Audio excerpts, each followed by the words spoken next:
अच्छा बेटा, यहाँ बैठ। मैंने अभी अभी श्री कृष्ण को खिचड़ी का भोग लगाया है। ले खिचड़ी खा बेटा। पसंद आई खिचड़ी तुझे? और दूं? बस माँ, पूरा पेट भर गया, आनंद आ गया तुम्हारे हाथ की खिचड़ी खाकर। माँ, क्या मैं ये स्वादिष्ट खिचड़ी कल भी खाने आ सकता हूँ? कल ही क्यों बेटा, तू रोज मेरे पास खिचड़ी खाने आ जाया कर। कर्माबाई की कुटिया में उस बालक के रूप में स्वयं भगवान जगन्नाथ खिचड़ी खाने पधारे थे। और अब रोजाना कर्माबाई जब भगवान कृष्ण को खिचड़ी का भोग लगाती, थोड़ी देर बाद वो बालक भी खिचड़ी खाने आ जाता। एक दिन कर्माबाई, भगवान को बिना स्नान किए भोग लगाना अच्छी बात नहीं। तुम रोजाना सुबह पहले स्नान आदि क्रियाएं करके विधि विधान से पूजा करके ही भगवान कृष्ण का भोग बनाया करो। ठीक है बाबा, अब मैं स्नान करके ही प्रभु का भोग बनाया करूंगी। साधु की बात मानकर कर्माबाई अगले दिन से स्नान करके पूजा के पश्चात भोग तैयार करती। इस कार्य में उन्हें बहुत देर हो जाती थी, पर वो बालक तो अपने समय पर ही खिचड़ी खाने आ जाता था। माँ, खिचड़ी दो ना, जल्दी दो, मुझे बहुत भूख लगी है माँ। थोड़ी देर रुक बेटा, अभी देती हूँ। अब तो बालक रूपी भगवान जगन्नाथ जल्दी जल्दी खिचड़ी खाकर बिना हाथ मुंह साफ किए भाग जाते थे। उन्हीं दिनों मंदिर के पुजारी, जो काफी समय से मंदिर में सेवा कर रहे थे, ये जगन्नाथ भगवान के मुख पर खिचड़ी कैसे? मंदिर में तो काफी दिनों से खिचड़ी का भोग नहीं लगा, फिर ये भगवान के मुख पर खिचड़ी कैसे? हे प्रभु, ये कैसी लीला है आपकी? भगवान जगन्नाथ पुजारी के सपने में आते हैं।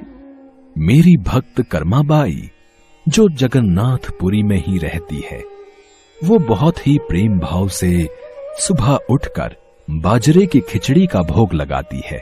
मैं रोजाना सुबह जल्दी उठकर कर्माबाई की खिचड़ी खाने जाता हूँ।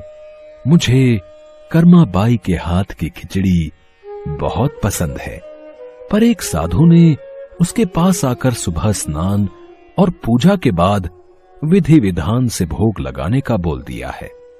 अब कर्माबाई स्नान और पूजा के बाद भोग लगाकर मुझे खिचड़ी देती हैं। इन सब कार्यों में बहुत देर लग जाती है। मुझे बहुत तेज भूख लगती है। भक्तगण मेरा इंतजार कर रहे होते हैं, इसलिए जल्दी जल्दी खिचड़ी खाकर मैं बिना मुंह हाथ धोए वापस लौट आता हूँ। भगवान जगन्नाथ की अद्भुत बातों को स्वप्न में सुनकर पुरोहित जी हर जगह उस साधु की खोज करवाते हैं और उसे बुलाकर सारी बात बताते हैं। साधु घबरा जाता है और कर्माबाई के पास जाता है। कर्माबाई, तुम श्री कृष्ण भगवान की परम प्रिय भक्त हो। तुम्हारे लिए किसी नियम नीति की कोई आवश्यकता नहीं। तुम अपने अनूठे प्रेम से जिस प्रकार सुबह जल्दी उठकर भोजन बनाती थी, वैसे ही बनाकर भगवान का भोग लगाया करो। ठीक है साधु बाबा, अब मैं पहले की तरह ही सुबह जल्दी भोग बनाया करूंगी। अब कर्माबाई फिर से पहले की तरह भगवान कृष्ण को भोग लगाकर उस बालक को बड़े प्रेम पूर्वक खिचड़ी खाने को देती थी। ये क्रम कई वर्षों तक चला और एक दिन कर्माबाई परलोक सिधार गई। हे प्रभु, हमसे कोई भूल हो गई क्या? आज आपके नैनों से अश्रुधारा कैसी प्रभु? हे भगवान जगन्नाथ, क्या अपराध हुआ हमसे जो अब दुखी हुए प्रभु?